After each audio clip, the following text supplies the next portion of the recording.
नमस्कार। आइए आज के इस विश्लेषण में सीधे मुद्दे पर आते हैं।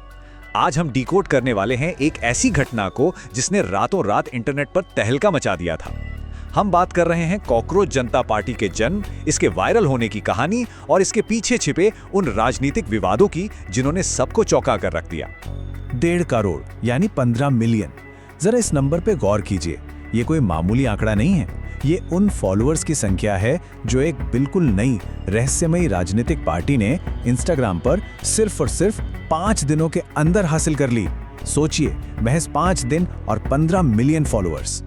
अब इस आंकड़े को थोड़े अलग नजरिए से देखते हैं। देश की सबसे बड़ी नेशनल पार्टी यानी भारतीय जनता पार्टी के इंस्टाग्राम पर लगभग 8.7 मिलियन फॉलोअर्स हैं और वहीं इस नई नवेली कॉकरोच जनता पार्टी या सीजेपी के फॉलोअर्स देखते ही देखते 15 मिलियन को पार कर गए।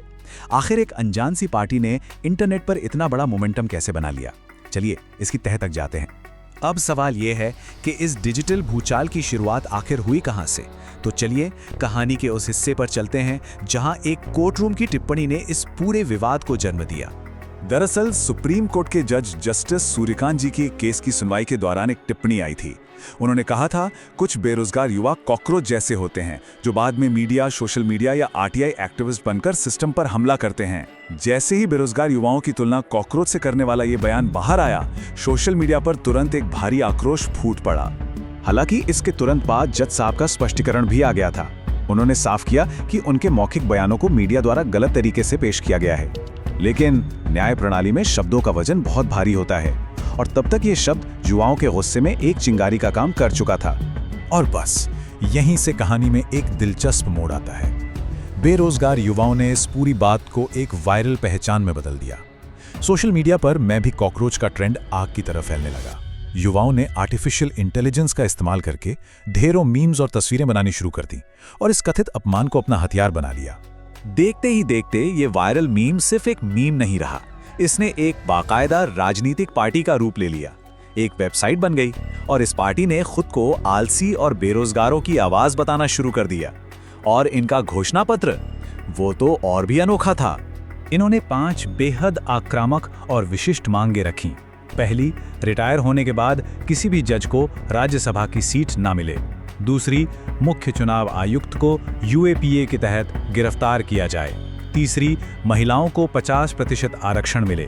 चौथी, कुछ विशिष्ट कॉरपोरेट न्यूज चैनलों को बैन किया जाए। और पांचवीं, दल बदल करने वाले सांसदों पर रोक लगे। जो चीज महज एक मजाक के रूप में शुरू हुई थी, वो अचानक एक लक्षित राजनीतिक अभियान बन चुकी थी। इस पूरे आंदोलन में मुख्य रूप से 2 बड़े लक्ष्यों पर सीधा निशाना साधा। पहला निशाना थी न्यायपालिका, क्योंकि हाल ही में अदालतों से जुड़े कुछ विवाद सामने आए थे, जैसे सुप्रीम कोर्ट द्वारा एनसीईआरटी की किताब से न्यायपालिका में भ्रष्टाचार शब्द को हटवाने का आदेश। और दूसरा निशाना रहे शिक्षा मंत्री धर्मेंद्र प्रधान, जिन पर नीट पेपर लीक विवाद के कारण छात्रों का भारी गुस्सा पहले से ही उबल रहा था। लेकिन यहाँ एक बहुत ही जायज सवाल खड़ा होता है, क्या ये वास्तव में केवल जीनजी और बेरोजगारों का एक अपने आप पनपा आंदोलन था? आइए पर्दे के पीछे चलते हैं और इस पार्टी के असली मास्टरमाइंड से मिलते हैं। मिलिए अभिजीत दीपिके से।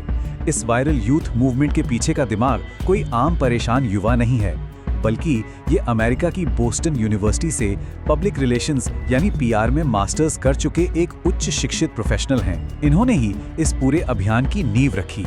इनका प्रोफेशनल बैकग्राउंड इस पूरी कहानी में एक नया ही एंगल जोड़ देता है।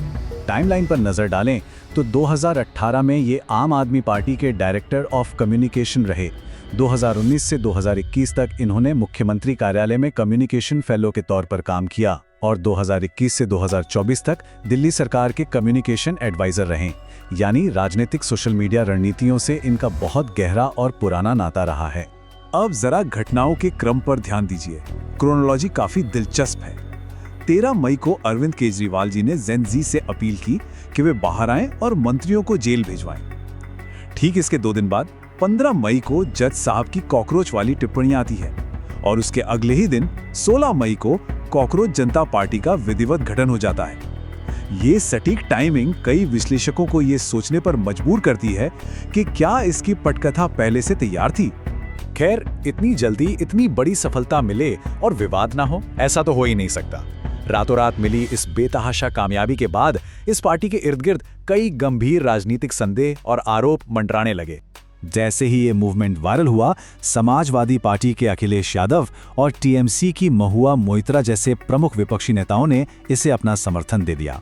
राजनीतिक गलियारों में इसे बड़ी ही तेजी से सरकार के खिलाफ युवाओं के एक बड़े विद्रोह के रूप में प्रोजेक्ट किया जाने लगा।